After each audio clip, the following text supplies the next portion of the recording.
வயநாடு நிகழ்ச்சி நமக்கு எல்லாத்துக்கும் தெரிஞ்சிருக்கும் இல்லைங்களா? மிகப்பெரிய நிலச்சரிவு நடந்துச்சு. அதில் நிறைய பேர் இறந்து போயிட்டாங்க. நிறைய பேரோட குழந்தைகள் காணாமல் போயிடுச்சு. நிறைய பேருடைய அம்மா அப்பா இறந்து போயிட்டாங்க. அப்புறம் வயசான பெரியவங்கள் இருக்காங்க, குழந்தைகள் இல்லை, குழந்தைகள் இருக்காங்க, பெற்றோர்கள் இல்லை, இப்படியே எண்ணற்ற உயிரிழப்புகள் நடந்து போயிடுச்சு. அங்கே ஒரு நிகழ்ச்சி நடக்குது பாருங்க.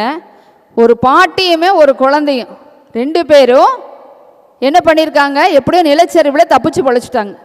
தப்பிச்சு கஷ்டப்பட்டு அந்த காட்டுக்குள்ளே போய் சேர்ந்துட்டாங்க. நடுராத்திரி காட்டுக்குள்ளே இருக்காங்க. பாட்டியும் குழந்தையும் 2 பேர் மட்டும் இருக்கிறாங்க. வேற வழி இல்லை, அங்கிருந்து வெளியில் வர முடியாது, இருட்டாயிருச்சு, காட்டுக்குள்ளே வெளிச்சம் இல்லை, அங்கே இருக்கிறாங்க.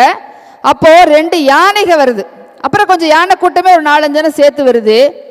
இப்போ இந்த பாட்டிக்கு என்ன பண்ணணும்னு தெரியல. இப்போ தான் கஷ்டப்பட்டு உயிர் பிழைச்சிட்டு வந்திருக்குமே, இந்த யானைக்கிட்ட எப்படி தப்பிக்கிறதுன்னு நினச்சவங்க ஒரு விஷயத்தை யோசிக்கிறாங்க. ஏன்னா எவ்வளவோ நம்ம கஷ்டப்பட்டிருக்கோம். அன்பால வசப்படுத்த முடியாதது எதுவுமே இல்லைன்னு நினச்சவங்க என்ன சொல்கிறாங்களா, அந்த யானை கூட்டத்துக்கிட்ட போய் என்ன சொல்கிறாங்க, நாங்கள் இப்படி ரொம்ப கஷ்டப்பட்டு உயிருக்கு போராடி தப்பிச்சு பொழைச்சிட்டு வந்திருக்கோம், தயவு செஞ்சு என்னுடைய கஷ்டத்தை புரிஞ்சுக்கோ, எங்களை இந்த நிலைமையிலிருந்து காப்பாற்று, நாளைக்கு வெடிய வரைக்கும் எங்களை ஒன்றும் பண்ணாதீங்கன்னு சொல்லி அந்த யானை கிட்ட அந்த பாட்டி கேட்குறாங்களா. அந்த யானை அவங்க சொன்னதை கேட்டுட்டு அமைதியாக இருந்துச்சான். இதுலேருந்து நமக்கு என்ன தெரியுது, அதிகாரம் மனுஷங்களால மட்டும்தான் புரிஞ்சுக்க முடியும். ஆனால் அன்பு என்பது விலங்குகளிடம் கூட இருக்குது. அன்புக்கு மொழி தேவையில்லை, விலங்குகள் கூட அன்பை புரிந்து கொள்ளும்.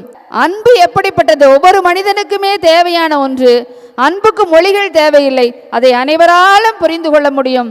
வாய் இருந்தாலும் சரி, இல்லாமல் இருந்தாலும் சரி, மனிதனாக இருந்தாலும் சரி, இல்லாமல் இருந்தாலும் சரி, அன்பு என்பது அடிப்படையான ஒன்று. அது விலங்குகளிடத்திலே கூட இருக்கிறது. அப்போ அதுதான் தேவை. அன்பான இந்தியாவை உருவாக்குவதற்கு நாம் அனைவரும் முயற்சி செய்ய வேண்டும். அதுதான் நாளைய தேவையாக இருக்க முடியும். இப்போ இதுக்கு ஒரு சின்ன கதை சொல்லி நான் நிறைவு செய்கிறேன். 2 நண்பர்கள் இருக்காங்க. அந்த 2 நண்பர்களும் கடற்கரை ஓரத்தில் நடந்து போயிட்டு இருக்காங்க. இப்போ ஒரு நண்பன் என்ன பண்ணுறான்னா, பேசிக்கிட்டே வரும் பொழுது மிகப்பெரிய அலை வருகிறது. அந்த அலையில் அடித்து மீனெல்லாம் இந்த பக்கம் வந்து துள்ளிட்டு வந்து விழுந்துருச்சு. அப்போ அறைக்கும் கடலுக்கும் நிறைய இடம் இருக்குது. இப்போ இந்த மீனால் துள்ளி வர முடியல. இப்போ ஒரு நண்பன் என்ன பண்ணுறான்னா பேசாமல் போயிட்டுருக்கான். இன்னொரு நண்பன் என்ன பண்ணுறான், அந்த மீனையெல்லாம் எடுத்து கடலுக்குள்ளே போட்டே வரானா. உடனே பக்கத்தில் இருந்தவன் கேட்குறானா, பா நீ இப்படி பாடுறதுனால இப்படி நீ செஞ்சுட்டு வர இல்லையா, மீனை தூக்கி கடலுக்குள்ளே போடுறியா, அதனால என்ன உலகம் மாறிடவா போகுது அப்படின்னு கேட்டானா. அதற்கு அந்த மீனை எடுத்து போட்டிருக்கான் இல்லையா, அந்த நண்பன் சொல்கிறானா, எனக்கு உலகம் மாறுமா என்னன்னு தெரியாது, ஆனால் நான் எடுத்து கடலுக்குள்ளே போட்டேன்னு இல்லையா, அந்த மீனுக்கு உலகமே மாறி போயிடும் இல்லைன்னு கேட்டேன் சொல்றானா. எவ்வளோ பெரிய உண்மை பாருங்கள். இப்போ நாம் செய்யக்கூடிய சிறு செயல் என்பது உலகத்தையே மாற்றக்கூடிய தன்மை உடையது. அது மிகச்சிறிய செயலாக இருந்தாலும் கூட உலகத்தை மாற்றக்கூடிய தன்மை அதற்கு இருக்கிறது. அப்போ மாற்றம் என்பது வெளியிலிருந்து வரணும்னு நாம் எதிர்பார்க்கக்கூடாது.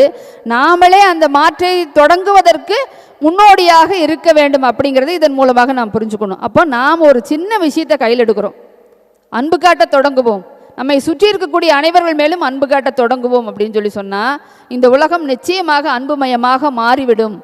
நிச்சயமாக சுதந்திர இந்தியாவின் நாளைய தேவை அன்பே அன்பே அன்பே என்று சொல்லி நல்ல வாய்ப்புக்கு நன்றி கூறி அமைகிறேன். நன்றி, வணக்கம்.